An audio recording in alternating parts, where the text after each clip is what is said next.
வணக்கம். இன்னைக்கு நம்ம பார்க்க போறது கொள்ளு சட்னி எப்படி அரைக்கிறதுன்னு தாங்க. வாங்க எப்படி செய்யலான்னு பார்க்கலாம். அதுக்கு முன்னாடி நம்ம சேனலை நீங்க என்ன சப்ஸ்கிரைப் பண்ணலனா மறக்காம சப்ஸ்கிரைப் பண்ணி பெல் பட்டனை கிளிக் பண்ணுங்க. பான்ல வச்சுக்கோங்க.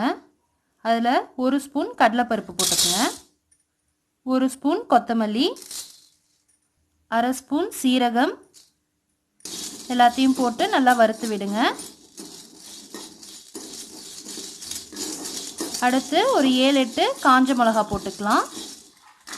உங்கள் காரத்துக்கு ஏற்றாப்புல போட்டுக்குங்க. இது எல்லாத்தையும் நல்லா வறுத்துக்கோங்க.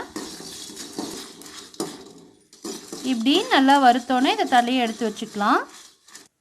அடுத்து இதிலே கொள்ளு போட்டு வறுத்துக்கலாம்.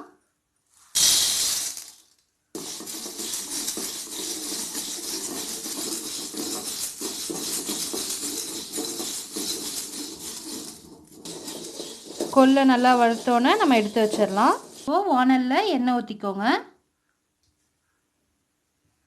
கூட ஒரு 10 சின்ன வெங்காயத்தையும் சேர்த்திடலாம். ஒரு 7-8 பல்லு பூண்டு, கருவேப்பிலை கொஞ்சம் எல்லாத்தையும் போட்டு நல்லா தாளித்து விடுங்க. நல்லா வதக்கி விடுங்க. வெங்காயம் நல்லா வதங்கினதுக்கப்புறம் 2 சின்னதாக ஒரு தக்காளி பழத்தை போட்டுக்கலாம். கூட லைட்டாக உப்பு போட்டுக்குங்க. நல்லா வதக்கி விடுங்க.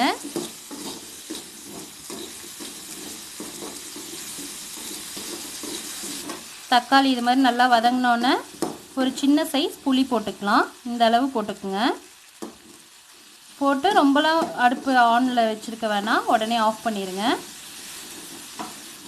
இதை இப்போது நல்லா ஆற விட்டு அரைச்சிக்கலாம். நம்ம வறுத்து வச்சதை அரைச்சிக்கலாம். கொள்ளு பருப்பெல்லாம் போட்டு வறுத்தோம் இல்லையா, அதை அரைச்சிக்கலாம். இப்படி பொடியாட்ட அரைச்சதுக்கப்புறம் நம்ம வதக்கி வச்சுருக்க வெங்காயம் தக்காளியும் சேர்த்திக்கலாம். இதையும் நம்ம நல்லா அரைச்சி எடுத்துகிட்டு வந்துடலாம். கூட நம்ம தேவைங்கிற அளவு ஃபஸ்ட்டு உப்பு போட்டுக்கலாம். லைட்டாக கூட தண்ணி ஆட் பண்ணிக்கோங்க. இப்போ இதை நம்ம அரைச்சிக்கலாம். இப்போது இது மாதிரி நல்லா மையாக அரைச்சாச்சு. இப்போ நம்ம ஒரு தாளிப்பு தாளிச்சிடலாம்.